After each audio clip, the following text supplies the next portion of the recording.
Dan penyertaan-Mu, perlindungan-Mu begitu sempurna bagi setiap kami Bapa. Kalau sebentar kami datang Tuhan, kami mau meninggikan Engkau Bapa. Kami mau datang Tuhan, kami mau memuji Engkau Tuhan. Karena Kau yang layak disembah Bapa. Ini setiap kami Tuhan, kami mau serahkan hidup kami dalam tangan Engkau Bapa. Terima kasih Bapa, terima kasih Yesus. Kau sungguh baik karena teramat baik Tuhan. Layan setiap kami Tuhan, Kau masuk dalam pembinaan Yesus. Terima kasih Bapa, terima kasih Yesus. Haleluya.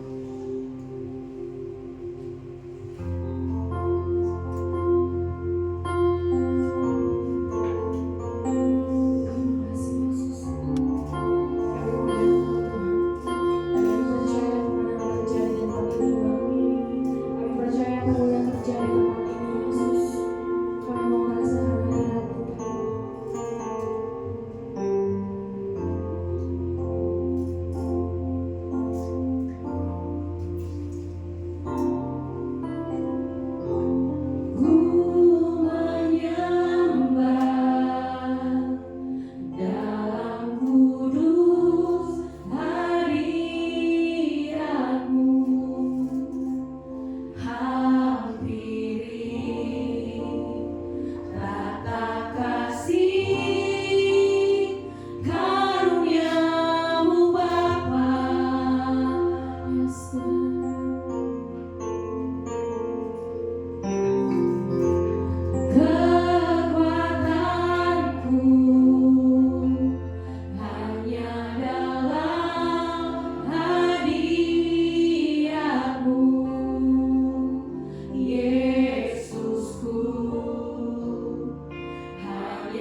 Baik, terima kasih Tuhan telah berkati pada sore hari Tuhan. Kami memberi kemasihan Tuhan, kiranya Kau berkati tangan-tangan anakmu yang memberi maupun yang belum dapat memberi.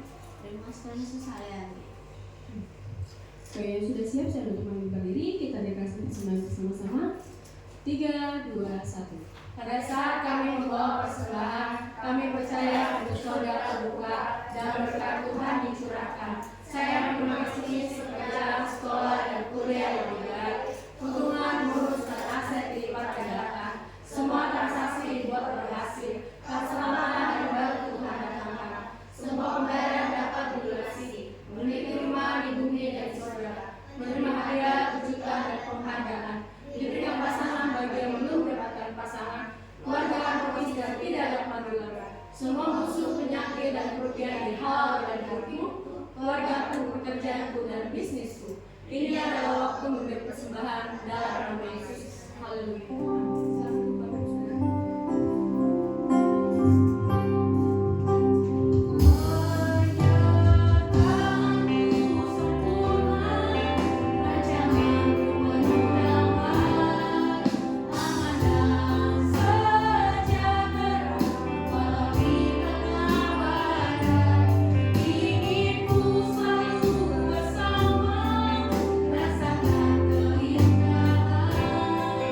Amin.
penyertaan-Mu, perlindungan-Mu, pemeliharaanmu yang sempurna dalam hidup kami. Bahkan penyediaan yang Tuhan sudah curahkan pada hari ini Tuhan bagi kami semua Tuhan. Terima kasih Bapa, terima kasih Yesus, terima kasih Roh Kudus. Kami mau selalu Tuhan bersama-Mu. Apapun gelombang, badai menyerang kami, kami percaya bahwa Engkau adalah Allah yang setia, yang tak pernah meninggalkan. Terima kasih Bapa, terima kasih. Saat ini Tuhan, Kau berfirman, biarlah setiap firman-Mu Tuhan yang ditaburkan Tuhan. Biarlah Kau sendiri yang berbicara lewat hamba-Mu yang tidak ada apa-apanya Tuhan. Kami percaya firman-Mu yang memberikan kami kekuatan dan pengharapan. Terima kasih Bapa, terima kasih. Inilah hidup kami Tuhan. Kami mau duduk diam. Berikan kami hati dan pikiran hanya tertuju kepada firman-Mu Tuhan. Terima kasih Bapa, terima kasih, terima kasih. Hanya di dalam nama Tuhan Yesus yang siap untuk menerima kebenaran, mari kita bersama-sama katakan amin. Silakan, terima kasih tim PW yang membawa kita dalam penyembahan.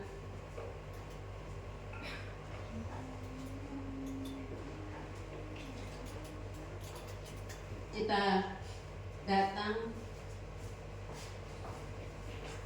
ke rumah Tuhan, kita mau memuji menyembah Tuhan dalam roh dan kebenaran. Kita mau mendengarkan kebenarannya. Biarlah kebenaran yang memberikan kita kekuatan, bahkan lewat kebenarannya ya kita selalu ya bahwa Tuhan baik. Mari kita bersama-sama katakan Tuhan Yesus baik. Amin. Ya, saya memberikan satu firman Tuhan.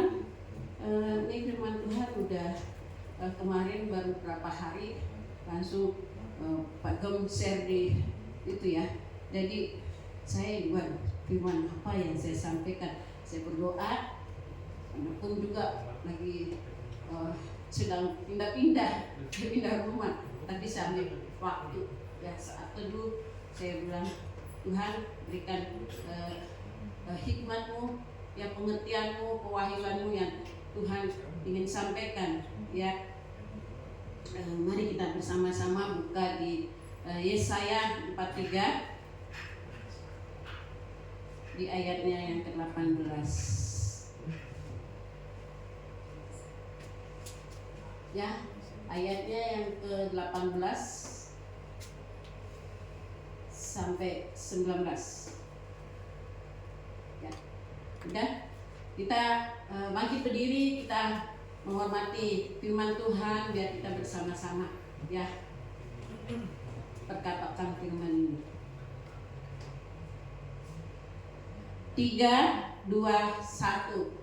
Firman-Nya, janganlah ingat-ingat hal-hal yang dahulu, dan janganlah perhatikan hal-hal yang dari zaman purbakala. Ayat 19. Lihat, aku hendak membuat sesuatu yang baru, yang sekarang sudah tumbuh. Belumkah kamu mengetahuinya? Ya, aku hendak membuat jalan di padang gurun dan sungai-sungai di padang belantara. Ya, terima kasih. Silahkan duduk. Ya, saya ingin bagikan ini dan saya akan juga nanti akan kesaksian bagaimana apa yang Tuhan perintahkan, yaitu kita tahu bahwa kita sudah baru berapa hari ya kita perayaan kenaikan Tuhan Yesus. Bahkan kita 10 hari kita doa puasa dan menerima baptisan Roh Kudus ya. Kita menerima ya kuasa Roh Kudus di 10 hari itu ya, dan kita mau belajar. Kita selalu aktifkan Roh Kudus yang sudah tinggal di dalam hati kita dan Tuhan sudah berikan ya. Kenapa saya ini saudara saudara, saya sangat diberkati firman ini. Dan ini firman ini sudah lama sekali ya, ketika masih tahun 2001. Dan ini firman ini luar biasa, ya sangat diberkati. Dan kenapa yang dikatakan di sini bahwa yang di ayatnya 18 ya, firman-Nya, janganlah ingat hal-hal yang dahulu dan janganlah perhatikan hal-hal yang dari zaman purbakala. Ya. Itu di ayat 18. Nah, ini Tuhan berfirman bahwa janganlah ingat hal-hal yang dahulu, yaitu zaman pada dan janganlah perhatikan hal-hal yang dari zaman purbakala. Ya, itu apa sih kok ada zaman purbakala? Itu zaman purbakala masa zaman nenek moyang kita. Ya, jadi di situ dikatakan janganlah ingat hal-hal yang dahulu. Nah, sekarang kita kan hidup dalam perjanjian baru. Ya, jadi kita mau belajar bagaimana roh yang kita sudah terima. Ya, kemarin kita sudah peringati Tuhan Yesus naik ke surga dan menyediakan tempat, dan ketika Yesus mati, ya kita kan udah terima keselamatan ya. Nah, saya mau bagikan ini bahwa Tuhan itu kasih, ya Allah itu kasih. Saya sangat ini kan sekali bahwa kasih itu luar biasa, kasih itu besar, kasih itu luas kalau kita mau bicarakannya. Kasih itu, mungkin kalau mau dibilang kasih itu luas seperti lautan, ya kasihnya Tuhan, ya nggak terbatas, ya. Dan saya ingin ini kan bagikan bahwa kita di sini firman Tuhan kan, janganlah ingat hal-hal yang dahulu dan jangan perhatikan hal-hal yang dari zaman purbakala, yaitu ketika kita mengalami suatu mungkin pernah kita kecewa, pernah kita sakit hati, pernah kita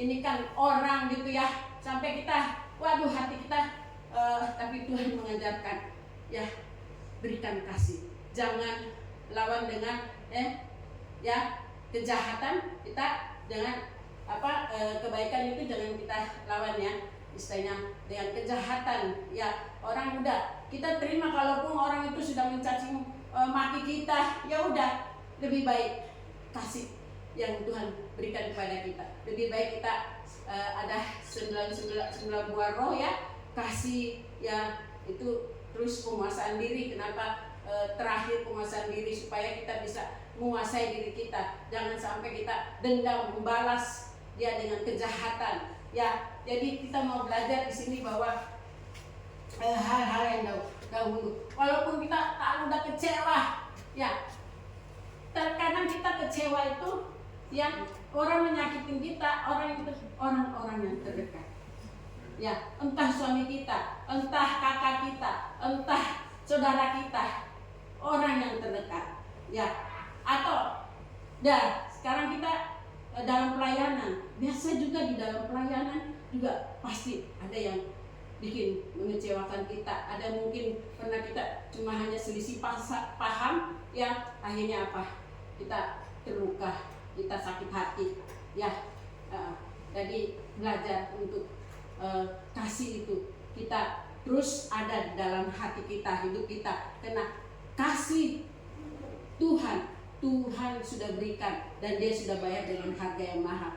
Karena begitu besar kasih Allah untuk dunia ini. Dia memberikan keselamatan itu kepada kita, itu dengan cuma-cuma, saudara, dengan gratis. Dia bayar lunas dan sudah selesai. Jadi kita semua apa yang kita sudah terima kasih itu kepada Tuhan, ya kita lakukan firman itu. Ya mungkin cuma hanya ini dengan suami atau istri, ya, atau teman-teman kita, mungkin orang terdekat kita, mungkin anak kita, ya, anak kepada orang tua, ya, mungkin orang tua pernah sampai udah kelewatan, ya, udah memaki-maki kita, udah keluar kebun binatang, ya, sampai kita akhirnya pergi meninggalkan papa mama, ya. Jadi ini hal-hal yang dahulu. Jadi apa yang kamu simpan, dendam, sakit hati, kecewa, nah kita mau belajar terapkan kasih itu kepada setiap, ya, orang-orang yang kita kasihi. Nah kita belajar dari kasih Tuhan, amin. Jadi seperti itu. Kedua, ya, harus lewat pengampunan, ya. Jadi saudara, walaupun keadaanmu mungkin udah terburuk, udah keadaanmu udah titik terendah, udah gak ada yang bisa. Aduh, dulu waktu aku banyak duit, temanku banyak, ya, tanpa saya telepon, tanpa saya ini datang ke rumah, main ke rumah, saya ajak kemana-mana, makan, minum, kita udah happy, ya. Tapi ternyata ketika kami titik terburuk, tidak ada teman lagi. Jadi kita mau belajar kasih, ya. Ketika kita dikecewakan, ketika kita mengalami suatu perselisihan, ya, belajar kita boleh mengampuni, karena Tuhan ajarkan kita untuk mengampuni, ya. Karena ketika kita mengampuni, apapun itu mungkin rasa kita, emang kalau kenapa ya, setiap pelayanan kami kalau untuk melayani orang-orang yang kepahitan itu susah buka untuk mengeluarkan bahwa mau mengampuni. Mau mengampuni cuma bukan hanya di mulut atau di bibir saja, tapi kita harus lakukan, ya. Karena ketika engkau melakukannya, pengampunan itu yaitu kamu melakukan firman Tuhan, amin. Jadi di sini janganlah ingat-ingat hal-hal yang dahulu, ya. Kita sudah dibebaskan, kita sudah dimerdekakan, ya. Kita udah Roh Kudus itu bekerja, ya,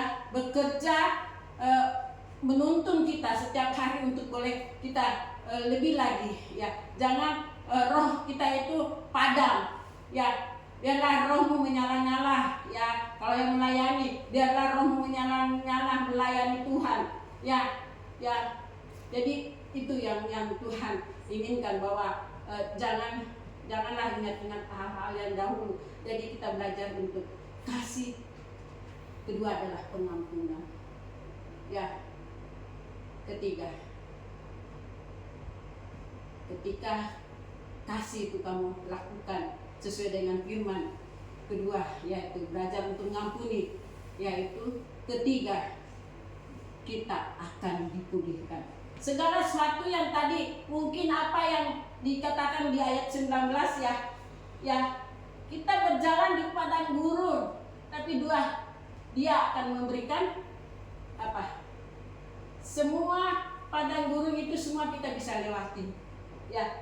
Masalah kita bisa lewatin, ya. Kita bisa kita mungkin kalau saudara biasa baca firman setiap hari, sudah baca Ayub enggak? Pernah baca Ayub? Kisah Ayub, bagaimana dipulihkan? Ayub dipulihkan 2 kali lipat. Nah itu belajar kita. Bahkan istrinya sudah, mana Tuhanmu yang kamu sembah? Apakah kamu ditolong? Anak-anaknya, bahkan sahabat-sahabatnya, semua harta bendanya hilang, ya. Tetapi Ayub bahkan juga dia ada penyakit yang mungkin begitu sakitnya, ya, yang dia kerik pakai beling, ya, untuk menggaruk. Betapa, ya, penderitaan Ayub ketika Tuhan mencobai, dalam artian kalau sekarang ini kita bilang proses. Karena Tuhan itu kalau ada masalah, ada kejadian, ada apapun persoalan yang kita hadapi, ingat itu proses. Dan semua itu butuh proses. Jadi kadang-kadang kita masih suka ininya kita ya, kedagingan kita ya, bahwa udah Tuhan kok jawaban doaku udah berapa tahun nih Tuhan belum jawab. Tuhan, tunggu waktunya Tuhan, dan Tuhan memberikan yang terbaik ya. Tadi seperti lagu ya yang kita tadi nyanyikan ya, indah pada waktunya. Amin, amin. Indah pada waktunya. Jadi ketika ada masalah pun ya, apalagi tuh yang Tuhan katakan, jangan ingat-ingat lagi masalah hal-hal yang lama, masa-masa lalu ya. Nah, di ayatnya yang ke-19 bahwa lihat, aku hendak membuat sesuatu yang baru yang sekarang sudah tumbuh ya. Jadi proses yang kita alami, prosesnya Tuhan itu sakit. Tidak ada yang nggak merasakan bahwa Tuhan enak ya diproses ya, itu sakit saudara. Tapi lihat tangan Tuhan ya, dan percaya bahwa Tuhan tidak tinggal diam. Kita yang kadang-kadang di proses itu maunya cepat proses kita lewati, tapi tunggu waktunya Tuhan.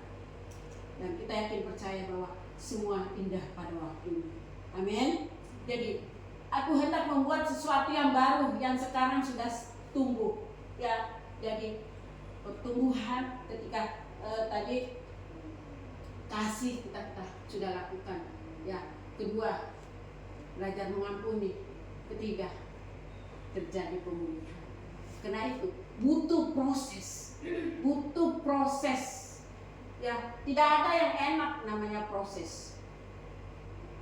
Terkadang kita itu nggak mau diproses, maunya yang instan ya. Begitu ada masalah, Tuhan tolong, malah kita yang ngatur Tuhan.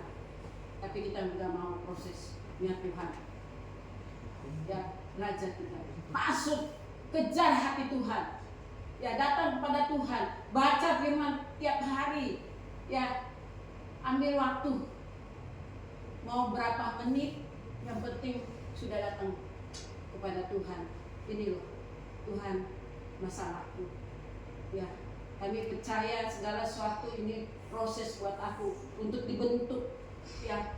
Dibentuk itu bukan yang dibentuk itu hati kita yang mungkin tadinya hancur, remuk, tapi Tuhan ya itu yang akan tumbuh baru, semuanya indah pada waktunya.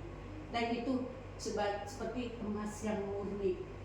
Emas murni 24 karat mahal gak harganya dibanding 22 karat?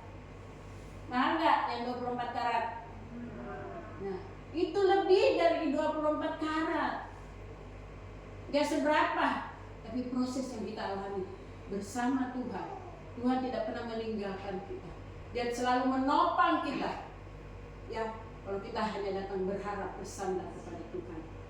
Dan di situ dikatakan bahwa sesuatu yang baru ya. Aku, itu Tuhan itu yang berkata nih, aku hendak membuat sesuatu yang baru yang sekarang sudah tumbuh. Belumkah kamu mengetahuinya? Ya, aku hendak, Tuhan lagi, aku hendak membuat jalan di padang gurun dan sungai-sungai di padang belantara. Jadi segala sesuatu masalah kita ya, Tuhan adalah jalan keluar. Kita cari sumber berkatnya itu, kita cari sumber kekuatan, kita cari sumber pengharapan. Karena dia adalah satu-satunya sumber kekuatan kita. Dia adalah sumber pengharapan kita. Jangan kecewa. Walaupun kamu kecewa sama orang, merasa sudah sakit banget. Sakitnya di sini, tapi ingat, ada Tuhan yang punya rencana yang indah dan membuat engkau lebih dekat. Kenapa? Roh Kudus yang terus menuntun kita. Jadi nyalakan api Roh Kudus itu yang tinggal dalam hidup kita. Ya, jangan kau padamkan api itu. Ya, Roh Kudus ya itu ada 3 baptisan saudara. Ya, baptisan Roh Kudus, baptisan baptisan selam, baptisan Roh Kudus, dan baptisan api. Api itu tidak boleh padam, harus menyala. Di waktu kita lagi doa puasa, waktu pencurahan Roh Kudus, disitulah api kita yang datang. Ya, kita enggak harus bilang puasanya seperti orang luar, istilahnya saudara kita, tapi kita sampai kemampuan kita, dan disitulah kita belajar untuk bisa untuk apa yang selama ini kok saya nggak bertumbuh ya, saya kok udah melayani kok hidup saya kok masih begini-begini aja, kayaknya nggak ada pertumbuhan, nggak ada perubahan ya. Tapi Tuhan mau kita harus, ketika Roh Kudus itu yang menuntun kita setiap hari, itu Roh Kudus yang menuntun kita, yang membakar hati kita untuk lebih lagi hidup dalam roh ya, dan membawa kita dalam kebenaran. Amin. Saya mau memberikan sedikit kesaksian dan saya mengakhiri bagaimana saya praktekkan 3 hal yang tadi saya sampaikan. Tahun 2001 Bagus ada masalah ya, sampai ke pengadilan, terus kami selama itu berpisah, bukan berpisah karena ini, karena waktu itu emang dalam persidangan dan diputuskan dan dia emang harus jalani. Nah terus kami, saya ini kan latar belakang dari Muslim ya, 11 tahun saya dikucilkan sama keluarga. Jadi bagaimana saya berusaha untuk bisa kalau ada acara datang, terus satu saat karena kakak saya anak nomor 2 ya, papa saya itu lebih sayang daripada anak-anak yang lain. Saya 7 bersaudara, pertama sampai 6 itu perempuan, saya anak kedua, terus yang bungsu itu cowok. Jadi harapan orang tua saya, jadi tadinya orang tua saya itu buka toko di Tanah Abang, punya toko 2, terus 1 suruh pegang saya.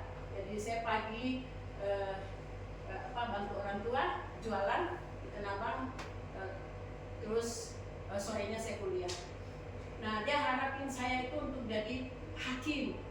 Waktu itu kalau kamu lulus ambil fakultas hukum dan kamu jadi seorang hakim, kalau enggak tidak adanya jaksa, karena emang keluarga besar dari papa itu banyak yang hakim dan di kejaksaan ya. Kalau seluruh di Jakarta Tangerang itu banyak, bahkan juga om saya banyak yang tadinya kepala, bahkan juga om saya yang meninggal dulu direktur lembaga pemasyarakatan ya, hukum dan HAM ya. Itu salah satunya. Terus udah gitu, mama saya ini sayang anak yang pertama. Dia harapkan dia itu sukses. Nah, kebetulan kakak saya ini dia seorang dosen, dia sekarang kurek ya. Kalau ini membantu rektor ya sekarang ya. Dia mengajar di beberapa universitas ternama lah di Makassar. Terus sudah itu mama saya tuh paling sayang dengan kakak saya ini. Pokoknya ada apa-apa kakak saya yang ini. Nah kalau saya dekat sama papa, dan papa itu sayang sama saya. Begitu kejadian Agus, kebetulan kita itu kirim tenaga kerja ke luar negeri. Nah bermasalah, akhirnya proses lah. Terus dia punya ponakan 5 orang itu akan ikut berangkat ke Jepang. Dan waktu itu proses ini pengadilan akhirnya semuanya orang-orang yang mau udah 20 orang itu mau kirim, akhirnya tidak diberangkatkan saudara. Akhirnya jalanin proses, bagus ada di dalam, saya pun ini istilahnya diproses juga Tuhan, bagus juga diproses Tuhan untuk bagaimana. Saya waktu itu saya tidak ada orang yang bisa karena waktu itu saya agak ini juga ya, waktu keadaan itu udah kayaknya nggak sanggup. Terus akhirnya saya kontak seorang pendeta untuk bisa bagaimana saya bisa didoakan. Terus akhirnya puji Tuhan. Nah, jadi waktu itu kakak saya pas lagi liburan anak mahasiswa, jadi dia datang ke Jakarta. Satu saat waktu ketemu sama saya, kebetulan saya tinggal di mama, yang mama saya tinggalin semua dan saya tinggal di sana, dan mama pun buat kesempatan untuk saya untuk bisa kembali, ya, kembali lagi ke Muslim. Terus saya dikasih kamar, saya dikasih sajadah, saya kasih mukena untuk saya sholat tapi saya bertahan. Saya bilang, ini waktumu Tuhan, ya, engkaulah kekuatanku. Cuma itu aja, saya nggak banyak ini. Saya benar-benar waktu proses itu, waduh, cuma hanya satu-satunya Tuhan. Dan saya datang kepada Tuhan. Akhirnya, saudara, satu saat kakak saya lagi sholat, ya, kakak saya lagi sholat, tiba-tiba dia keluar. Dia masih pakai mukena. Dia bilang begini, hei, tanggung jawab kamu 5 orang itu dengan bawa pisau. Dia masuk keluar dari situ, dia ambil pisau di dapur, dia langsung mau tikam saya. Pada saat itu saya tidak bisa berbuat apa-apa, cuma saya bilang, Tuhan tolong saya, Engkau satulah yang dapat melindungi aku. Terus begitu dia mau tancepin di dada saya, langsung tiba-tiba itu bisa jatuh. Terus kakakku mungkin gimana dia tuh keluar dari rumah, dia masih pakai mukena. Terus dia bilang, terus nggak lama mama saya peluk saya. Mungkin dia juga saya diam kayak orang kayak patung aja, saya diam. Saya bilang, Tuhan tolong saya, Tuhan kau lindungi saya, kami percaya Tuhan kau ya tempat pengharapanku Tuhan. Terus akhirnya dia tidak ini lagi ketemu sama saya. Tahun 2000 ini ayat ini yang saya baca, jangan ingat masa lalu, ya. Jadi pertama adalah saya kembali kepada kasih Tuhan, dan saya mau belajar mengampuni kakak saya yang tadinya sudah, kalau saat itu aku emosi juga, mungkin terjadi sesuatu, tapi Tuhan melindungi saya, dan saya cuma hanya bisa diam. Terus saya duduk, saya keluar, saya ambil waktu untuk daripada saya ada di dalam, ya, ini suasana. Saya keluar, saya pergi ke warung, saya beli permen. Akhirnya ini saudara, saya nggak pernah cerita sama Pak Agus bagaimana saya merasa sakit hati, kecewa sama kakak saya. Terus akhirnya saya bilang, Tuhan beri saya kekuatan. Saya balik, terus kakak saya udah ini tahun 2010 dia ngalamin sakit, saudara.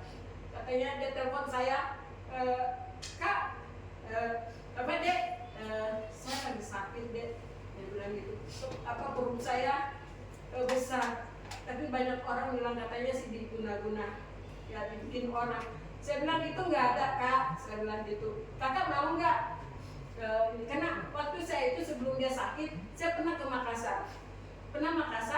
Saya nginep di rumah dia. Istilahnya saya berusaha baik sama dia. Terus kebetulan yang jemput saya itu pendeta, saudara. Dia dokter di rumah sakit Siloam. dia praktek di mana, di Siloam, dan dia dokter spesialis penyakit dalam. Akhirnya dia minta, saya mau minta apa? Ini ketemu temennya kamu yang kemarin antar kamu ke rumah, karena saya kan nginep di rumah kakak.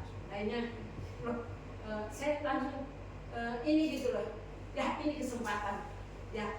Akhirnya saya bilang gini, kakak mau didoakan. Dan dia bilang, saya mau deh. Sudah nggak ada jalan. Saya kemana? Istilahnya bukan istilahnya gitu. Ya dia nggak mau istilahnya membalas ini ya. Istilahnya mungkin dia bisa cari istilahnya orang-orang yang begini ya, pintar. Tapi dia nggak mau. Cuma saya mau minta supaya saya sembuh aja. Katanya sih pendeta itu bisa sembuhin orang. Ya kak, kakak serius? Saya bilang begitu. Akhirnya udah, saya telepon teman saya dokter siapa Pak? Dokter siapa yang di Makassar? Ya dokter Lani. Ya. Terus dia bilang begini, minta dong nomor teleponnya kak, biar aku bisa didoain. Ya udah. Akhirnya dia pertama disarankan sama ini, udah kakak sambil berobat di ini untuk apa sih penyebab ininya, kakak itu sampai perutnya besar, nah gitu. Terus diperiksa, ini nggak ada apa-apa kak, apa bu? Katanya bilang gitu ya dokter Laninya. Ya terus saya bilang gini, kalau bisa ibu doakan saya aja. Terus saya didoakan sembuh, amin. Nah lewat itu saudara, kalau mungkin saya tidak mengampuni saat itu, saya nggak transferkan istilahnya kasih Allah, kasih Tuhan. Ya mungkin saya udah kecewa, saya sakit hati sama kakak, saya udah nggak mau ketemu, saya nggak mau ini. Dari puji Tuhan, hubungan kami sekarang ini malah waktu anak saya Rara ini sampai deadlock, saya akan datang. Ya itu tanpa aku juga saya sediakan aja hotel tempat dia bisa nginep berapa hari di hotel 2 malam. Ya saya sangat bersyukur, puji Tuhan itu ya. Dan akhirnya apa saudara, bukan saya dipulihkan, kakakku disembuhkan. Nah kemarin juga kakaknya suaminya katanya juga sakit, tapi belum sempat karena dokter Lani saya telepon, dia bertugas di Kupang, jadi nggak ada hubungan bisa langsung doain ini. Begitu juga dengan katanya dibikin orang, ya karena dia kan kepala sekolah, banyak persaingan biasalah ya di orang-orang di sana.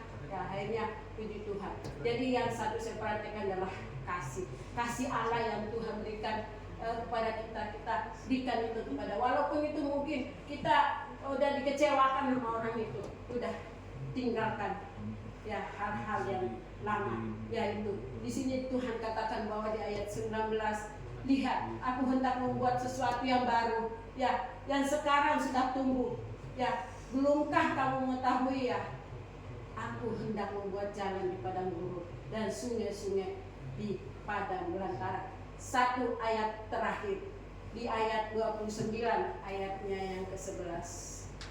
Kita baca bersama-sama. Ini ayat penutup. Bagaimana kasih Tuhan, janji Tuhan kepada kita. Ketika kita mau belajar memberikan kasih itu kepada mereka, mungkin kita terluka, mungkin kita kecewa, sakit hati kepada seseorang, tapi itu kasih Tuhan ya yang kita berikan kepada mereka. Kita berbuat seperti apa yang Tuhan sudah perintahkan, yaitu kedua di Yeremia 29 ayat 11. Ya. Kedua, belajar untuk mengampuni. Kalau saya ingat-ingat yang kemarin itu, saya belajar untuk mengampuni.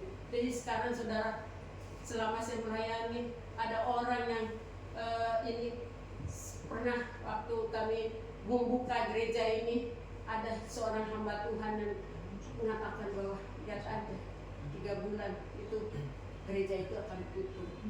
Saya cuma satu datang kepada Tuhan, cuma minta Tuhan ampuni. apa yang dia perbuat dia tidak tahu. Saya mau belajar mengampuni. Suatu saya pergi ada sidang sinode, ya kita kena pendeta itu seluruh Indonesia pada saat 5 tahun sekali ya sidang sinode di Sentul, saudara semua pendeta seluruh Indonesia datang. Saya ketemu orang itu, malah saudara dia terheran-heran, puji Tuhan luar biasa. Wah, kok sudah jadi pendeta ya? Ya, itu orang yang ini rancangan Tuhan itu adalah rancangan yang terbaik buat kita. Amin. Dan kita nggak tahu apa yang Tuhan perbuat dia akan datang. Tapi janji Tuhan, sebab aku ini mengetahui rancangan-rancangan apa yang ada padaku mengenai kamu. Demikianlah firman Tuhan, yaitu rancangan damai sejahtera dan bukan rancangan kecelakaan, untuk memberikan kepadamu hari depan yang penuh harapan. Amin. Luar biasa cara Tuhan, luar biasa janji Tuhan yang besar, kasih Tuhan itu luar biasa.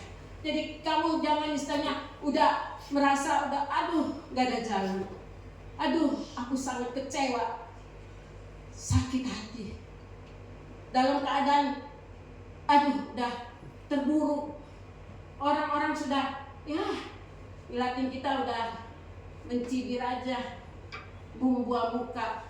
Tapi kita ingat kasih Tuhan, kita belajar untuk mengampuni orang itu. Kita mau pasti pemulihan akan terjadi karena janji Tuhan ya dan amin. Sebab aku ini mengetahui rancangan yang ada padamu, yang ada padaku mengenai kamu. Demikianlah firman Tuhan, yaitu rancangan damai sejahtera. Amin. Damai sejahtera saudara. Jangan ini ada Roh Kudus ya yang setiap hari menuntun kamu, yang menuntun kita untuk kita memperbaharui hidup kita. Ya kita mau boleh bertumbuh, kita mau hidup ya berubah, ada pertobatan ya. Di situ juga dikatakan ya, dan bukan rancangan kecelakaan. Yang saya ingat, yang dulu itu kalau aku ingat, kalau aku tidak ada Tuhan itu bisa mungkin ketancap itu pisau di dada saya. Tapi perlindungan Tuhan itu sempurna. Amin.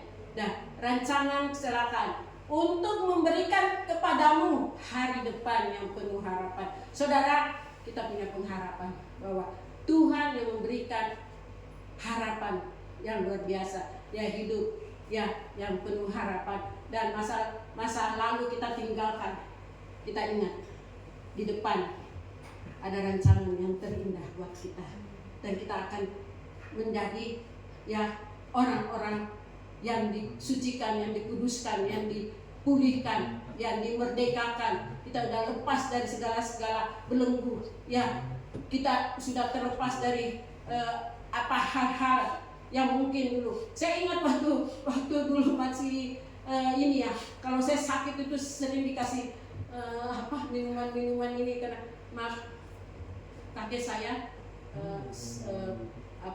keturunan bangsawan ya, Raja Bugis dari papa saya itu. Jadi kita itu kadang-kadang masih kuat dengan hal-hal seperti itu ya.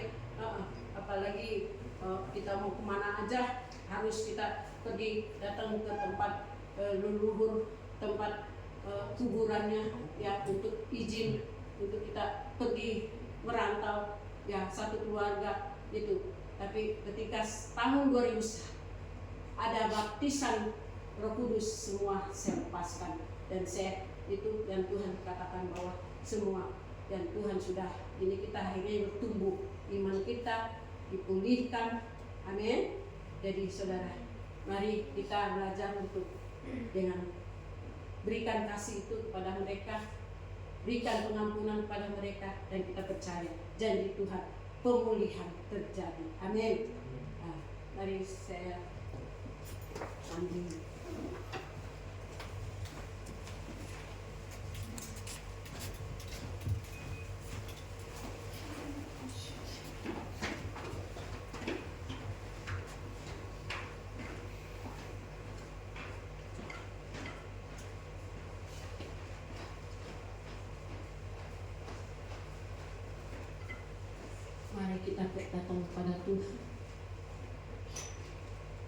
buka hatimu.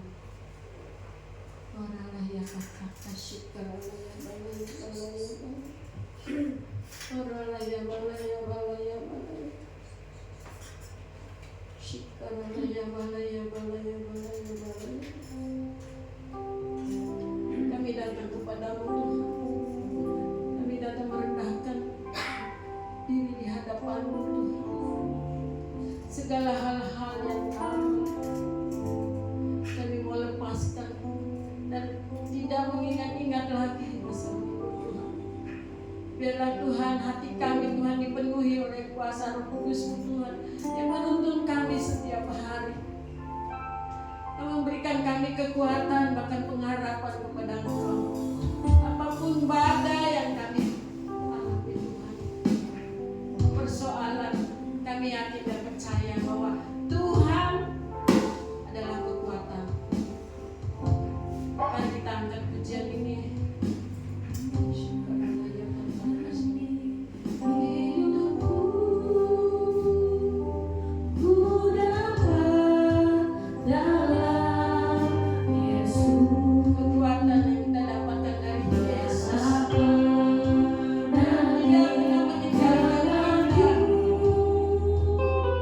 Saya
berkenan firman Tuhan pada sore hari ini.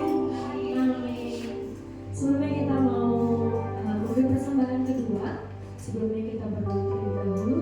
Bapak yang baik, terima kasih Bapak, terima kasih Yesus atas firman-Mu Bapa, biarlah firman-Mu Bapa menjadi rema bagi setiap kami Tuhan, biar kami siap untuk melakukannya Bapa.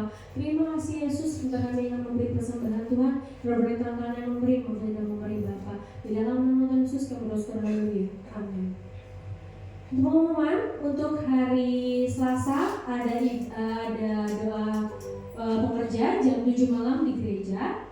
Lalu ada youth di hari Sabtu di jam 6 sore, bagi anak muda jangan lupa untuk datang. Lalu ada hari Minggu ibadah 2 kali seperti luar biasanya jam 9 dan jam 5 sore. Ada pemotongan? Tidak. Sebentar kita mengakhiri ibadah kita, saya untuk pamit berdiri Bapak Ibu Saudara.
Terima berkat kasih karunia, berkat anugerah, berkat damai sejahtera yang berlimpah-limpah dari Allah Bapa kita dan cinta kasih dan pengertian Yesus Kristus.